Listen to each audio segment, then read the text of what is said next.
Magandang hapon po muli sa inyong lahat mga kaibigan ko. Kamusta po kayo? Nawa po ay okay lang po tayong lahat. Salamat sa Diyos dahil nagising pa po tayo ngayong araw na to. Purihin ang ating Panginoon sa kanyang kabutihan sa ating mga buhay. At kamusta po? Kumusta po sa inyong lahat mga kaibigan? At sa oras nga po ito ay andito po tayo sa loob ng ating munting sala. At ang nakikita po ninyo ay ang bintana. Ganyan pa po kainit. Alas 4 na po. Pero ganyan pa rin po kainit sa labas. Kaya mga kaibigan, atin na pong buksan ang ating mga Biblia sa aklat po ni Job.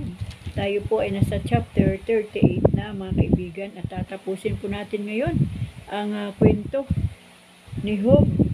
Kaya kung kayo po ay naka-ready na, buksan na po natin ang ating mga Biblia sa aklat ni Job chapter 38 mga kaibigan. Ang title po nito ng chapter 38, ang tugon ng Diyos kay Job. Ayan, tumugon na ang Panginoon.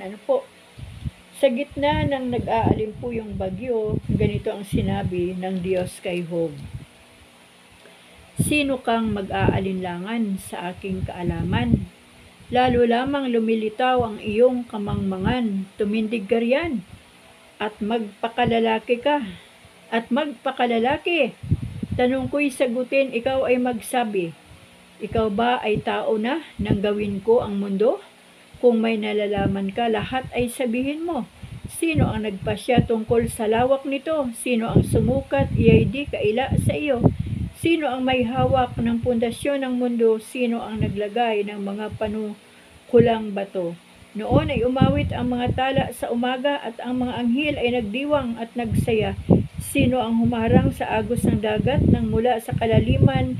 Ito'y sumambulat. Ang dagat ay tinakpan ko ng makapal na ulap, kaya ang karimlan dooy lumaganap. Ang tubig ay aking nilagyan ng hangganan, upang ito'y manatili sa likod ng mga harang. Sinabi kong sila'y hanggang doon na lang. Huwag nang lalampas ang along naglalakihan. Job, nakalikha ka ba kahit isang bukang liwayway? Ang daigdig ba ay iyong naigawa ng tanglaw, upang ang masasamay mabulabog sa taguan? Dahil sa sikat ng araw ay nagliwanag ang lahat, parang damit na inayos ngayon ay nakahayag. Sa liwanag ng araw natatakot ang masama, pagkat ang karahasay hindi nila magagawa. Napunta ka na ba sa pinagmumulan ng bukal? Nakalakad ka na ba sa pusod ng karagatan? May nakapagturo na ba sa iyo sa pintuan na ang hantungan ay madilim na hukay? Nalalaman mo ba ang sukat nitong mundo? Kung may nalalaman ka, lahat ay sabihin mo. Alam mo ba kung saan nanggaling ang liwanag o ang kadiliman kung saan nagbubuhat? Masasabi mo ba kung saan sila dapat humangga? O sa pinanggalingan kaya ay babalik mo sila? Ikaw ay matanda na, baka nga iyong laya. Baka nga iyong kaya. Pagkat nang likhain ang daigdig, ikaw ay bata pa. Ang taguan ko ba ng niebe ay nakikita mo? O ang aking imbaka ng pauulaning yelo? Ito'y inihanda ko sa pangailangan sa panahon ng digma at ng kaguluhan. Napunta ka na ba sa sikatan ng araw o sa pinagmumula ng hanging silangan? Sino nga ba ang gumawa ng daanan ng baha? Ang landasin ng kulog ay sino ang lumikha? Sino ang nagbibigay ng ulan sa ilang kahit na walang taong dooy tumatahan? Sino ang dumidilig sa tigang na lupa upang ito ay sibulan ng damong sariwa? Ang ulan ba o ang hamog ay mayroong ama? Ang yelong malamig, mayroon bang ina? Sa labis ng lamig, tubig ay tumitigas, nagiging parang bato ang ibabaw ng dagat. Ang Pleiades ba'y iyong matatalian o ang Orion kaya'y mapaghihiwalay? Mapapatnubayan mo ba ang mga bituin o maituturo ang daan ng malaki at maliit na dipper? Alam mo ba ang tuntunin ng sangkalangitan? Ito ba'y maiaangkop mo sa sangkalupaan? Ang mga ulap ba'y iyong mauutusan na sa lupa ay magbuhos ng malakas na ulan? Kung utusan mo ang kidlat na ito'y kumikislap, sumunod naman kaya sa iyong mga atas? Sino Sino ang nakapag-uutos sa mga panginurin at nakapagsasabi sa ulap ng dapat nilang gawin? Sino makabibihilang sa ulap na makapal o makapagtataob nito upang bumuhos ang ulan? Ang ulan na pag sa alabok ay bumasa at pag ito ay natuyo, nagiging matigas na lupa. Maihanap mo ba ng pagkain ng leon upang mapawi ang kanilang gutom habang sila'y naroon sa kanilang taguan at wari bagang pagkain hinihintay? Sino ang nagbibigay ng pagkain sa mga ibon kung sila'y walang makain at nagugutom? At ingit na inakay ay halos buhol-buhol. Chapter 39. Panganganak ng mga kambing, alam mo ba kung kailan o ang usa ay kailan magsisilang? Bilang mo ba ang araw ng anak niya sa tiyan? Nalalaman mo ba kung kailan ito isisilang kung sila ay gumagapang sa matinding hirap sa pagbubukas ng bahay bata upang isilang ang anak? Ang kanilang mga anak doon lumalaki sa parang at pagka malaki na ay tuluyang lumilisan. Sino ba ang nagbigay laya sa mga asno, sa asnong maiilap? Ang nagpalaya ay sino? Tirahang ibinigay ko ay yaong kaparangan at doon sa mga dakong maalat na kapatagan. Siya'y lumalayo sa lungsod na maingay. Walang makapagpapaamo kaya di mapakinabangan. Ang daigdig niya ay mga kaburulan. Kanyang hinahanap ay sariwang mga bagay. Ang lakas ng turong mailap, iyo kayang pinakinabangan? Maitali kaya siyang isang gabi sa labangan?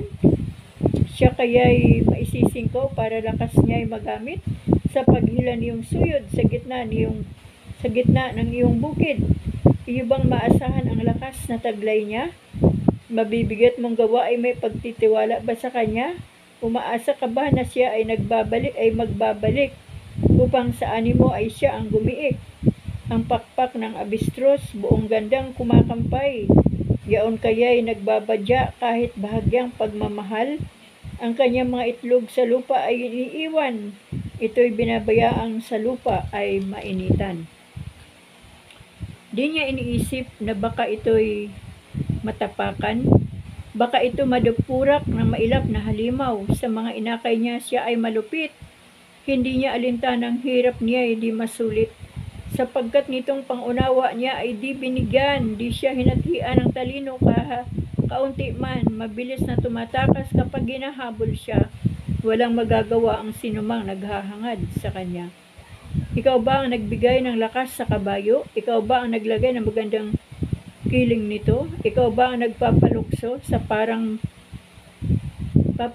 parang balang? Kapag humuni ay kinatatakutan, gilas ay ipinamamalat sa paggamot niya sa lupa, at pagtakbong ubod bilis, papalaot sa digma. Siya ay nagtatawa sa gitna ng panganib, sa tapat mang nakaumang, hindi siya nanginginig. Ang mga palaso niya ay nakasukbit sa tagiliran, ganoon din ang javelin at sibat na kumikinang. Sa bilis ng kanyang takbo, lupa'y parang nilululon. Hindi siya mapakali pag trompeta ay umugong. Ang tunog ng trompeta ay sinasagot niya ng aha. Ang ingay ng digmaan ay dinig niya malayo pa. Pati utos ng kapitan ay hiyawan ng balana. Magagawa mo bang mapalipad ang lawin at pagbuka ni yung pakpak ay timog ang tutunguhin? Agilabay natuturo ang makalipad ng mataas sa taas na di maabot, gumawa ng kanyang pugad. Pagitan ng mga bato ang tirahan niya't pugad. Doon sa mga siwang ng batong malalapad, ang kanyang biktimay doon niya hinihintay na kahit malayo pa ay kanyang natatanaw.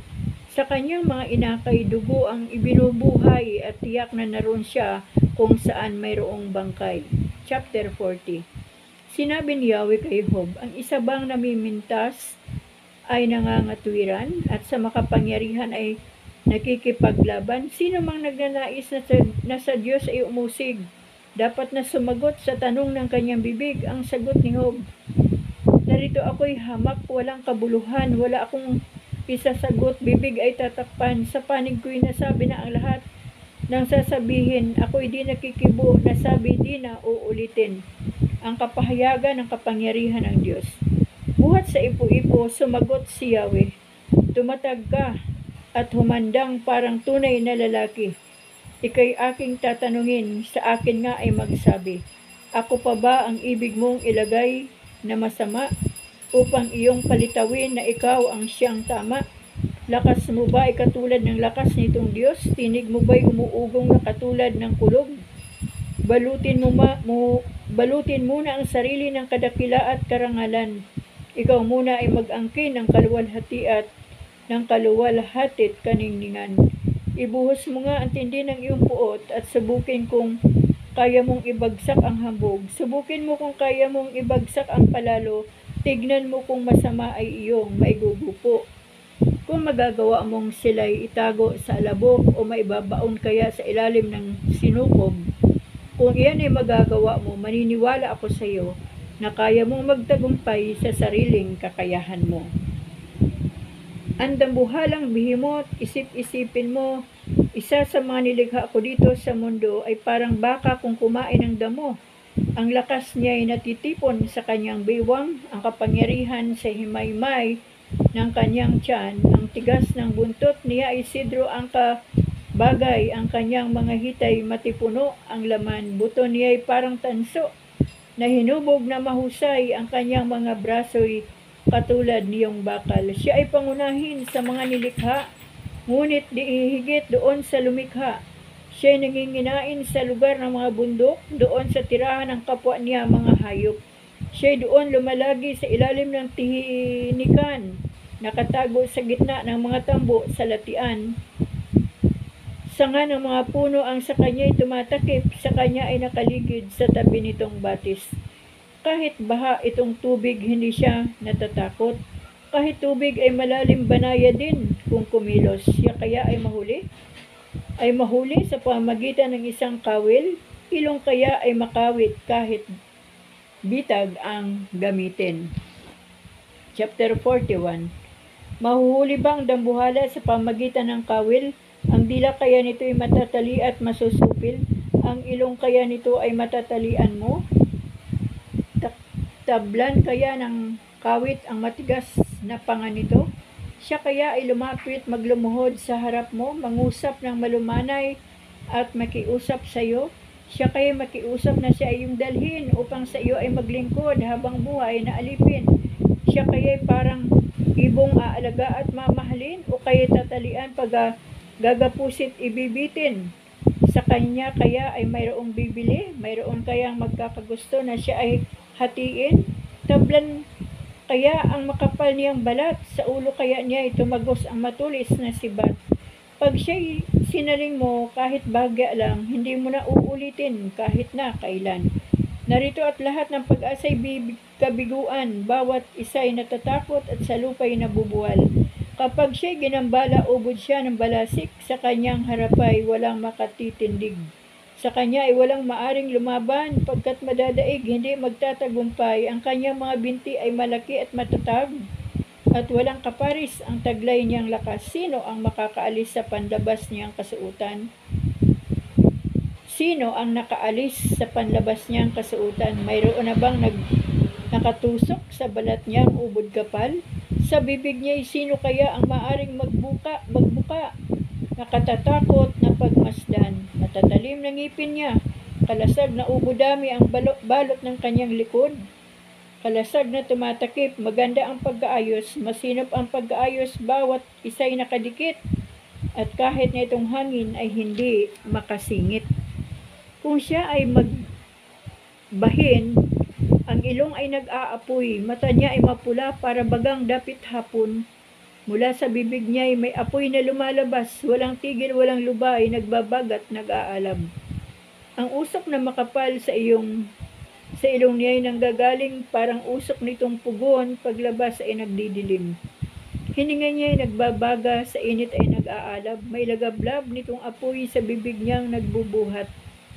Ang kanyang liig na may larawan ng kalakasan, takot ang nagahari sa sinumang makatanaw. Kahit na yaong galit ng liig niya't yan, matibay ang pagkakabit, hindi ito magagalaw. Ang tigas ng kanyang puso, waring bato ang katulad. Batong buhay ang larawan, hindi ito naaagnas. Kapag siya ay kumilos, ang lahat ay natatakot sa pinsalang lilikhain na sa kanila ay aabot.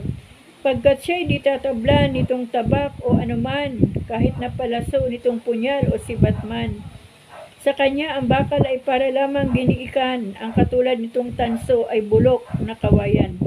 Sa palasoy hindi siya maaring mapatakbo, sa kanya'y walang anuman ang tirador at ang bato, sa kanya'y walang halaga ang garuti at pambambo. Haginit ng mga sibat hindi niya iniino. Kaliskis ng kanyang tiyan ay ubod ng tatalas at sa putik na daanan nag-iiwan ng mga bakas. Ang tubig na malalim ay kanyang napakukulo. Ang tubig ng karagatan ay kanya ding nahahalo.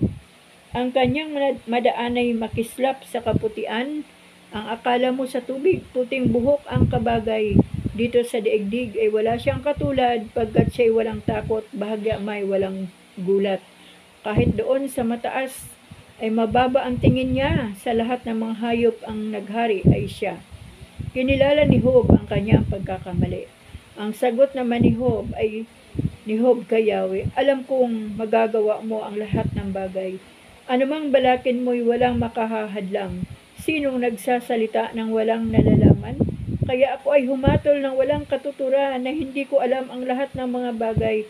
Ikaw ay makinig sa aking sasabihin at iyong ibadya ang sagot mo sa akin. Nakilala kita sa balita lamang, ngunit ngayon akin lang namasdan.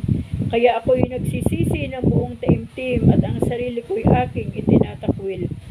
Pagkasabi nito kay Job ni Eliphaz, naman ang hinanap ni Yahweh, sinabi niya, ang puot ko'y nag-aalab laban sa iyo at sa dalawa mong kaibigan, pagkat di ninyo sinabi kay Job ang katotohanan tungkol sa akin. Kaya ngayon, kumuha kayo ng 7 turo at 7 tupa.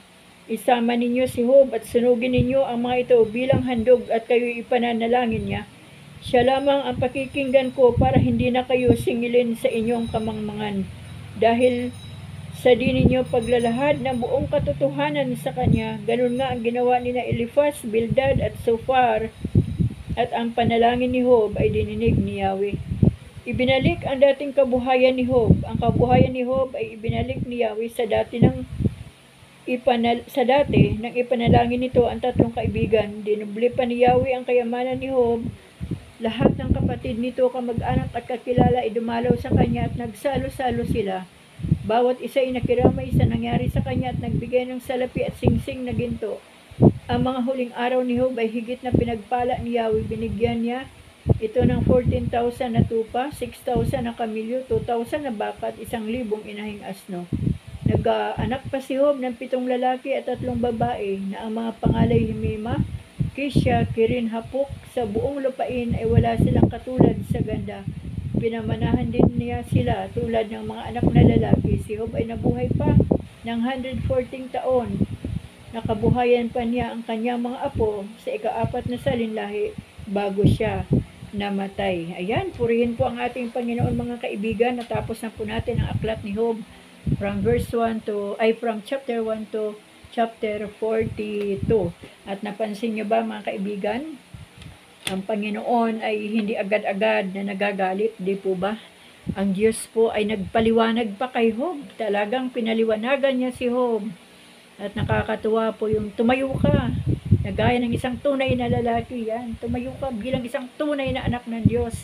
Na para bang sinasabi din sa akin na Rile, kung talagang tunay ka na anak ng Diyos, dapat ang ginagawa mo ay mga bagay na makakapagpakilala sa akin sa mga tao. Ano po, yung mga kaibigan ni Job, talagang pinagalitan ng Diyos. Pero imbis na kanyang parusahan, si Job pa ang kanyang inutusan para ipanalangin ang 3 niyang kaibigan. At talagang nagbigay po sila.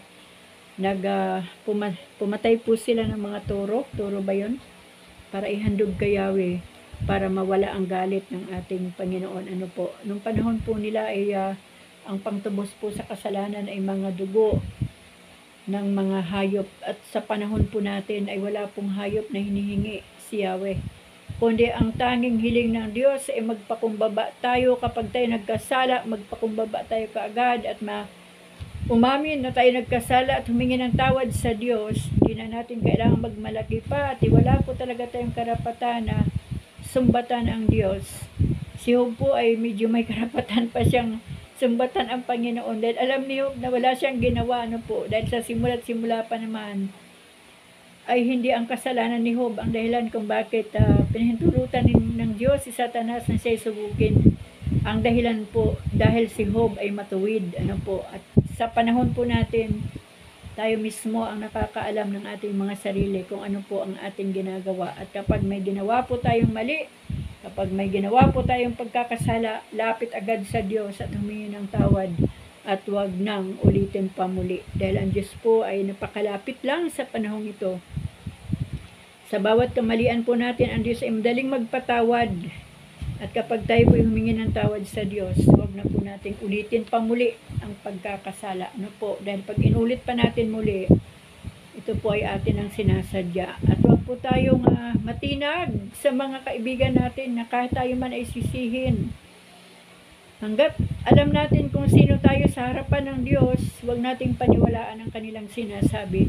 Wala tayong gagawin kundi ang makipag-usap sa Panginoon, ang manalangin sa Diyos at humingi ng tawad sa Diyos at humingi ng tulong sa Diyos upang tayo ay makabangon, upang tayo makatayo muli kapag tayo ay nalulugmok. Kaya mga kaibigan, purihin ang ating Diyos dahil natapos po natin ang aklat ni Job. At tayo po ay magsisimula na sa aklat ng awit. Purihin ang Diyos. Medyo mahaba po itong aklat ng awit. Kaya talaga pong titignan ni Lord kung hanggang saan po ang ating kagustuhan na mabasa ang kanyang salita. Pero hanggat ang gabay ng Diyos ay nasa atin, mauubos po natin ito na basahin ang salita ng Panginoon. Ang awit po ay nagtatapos sa anong chapter kaya ang awit? Sa 150 chapters po ang awit at kaya po ni Lord yan. Bibigyan niya po tayo ng lakas upang mabasa po lahat yan. Kaya mga kaibigan, muli isa pong magandang hapon sa inyo. Mainit pa po kahit mag-aalas 5 na. Mag-ingat po tayong lahat at patuloy po tayong lumapit sa ating Panginoon. Sa Diyos po tayo maniwala. Huwag po sasabi-sabi lang ng mga tao. May Biblia po tayo. Ito pong ating gamitin para malaman po natin ang katotohanan. Hindi po ang sinasabi lang ng tao. Kaya mga kaibigan, hanggang dito na lang po. Pagpalain po tayong lahat ng ating Diyos. Amen.